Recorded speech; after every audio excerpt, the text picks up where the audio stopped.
Hello friends, আমি রাজমা কী করে বানাই আজকে সেটা তোমাদের সাথে শেয়ার করছি। আমি শুকনো রাজমা নিয়েছি এক বাটি, এটা সেদ্ধ করে 4-5টা সিটি দিয়ে নিয়েছি। এবার আমি একটা কড়াতে তেল দিয়ে দিলাম। তেল দিয়ে সাদা জিরে, তেজপাতা এগুলো ফোড়ন দিলাম।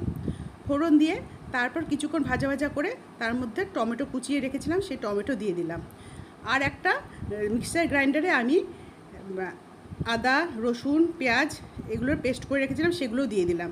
তার সাথে দিলাম লাল মির্চের গুঁড়ো, ধনে গুঁড়ো, জিরে গুঁড়ো, হলুদ গুঁড়ো আর লবণ। এগুলো দিয়ে ভালো করে আমি অনেকক্ষণ নাড়াচাড়া করব।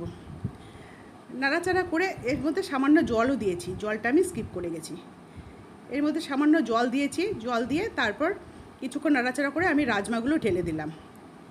রাজমা দিয়ে নাড়াচাড়া করতে করতে যখন দেখব রাজমাটা সুন্দর মশলার সাথে লেগে গেছে, তখন আমি দিয়ে দিলাম জল। গরম জল দিয়েছি, আমি এখানে ব্যবহার করেছি। তারপর ফুটতে দিলাম। এটা আগে 70% টুকু কুকি হয়েছিল।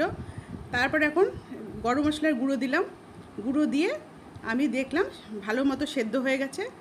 এবার কিছুক্ষণ নাড়াচাড়া করে আমি নামিয়ে দেব। দেখো বন্ধুরা, আমার রাজমা তৈরি হয়ে গেছে। তোমাদের কেমন লাগলো ভিডিওটা জানাতে ভুলবে না।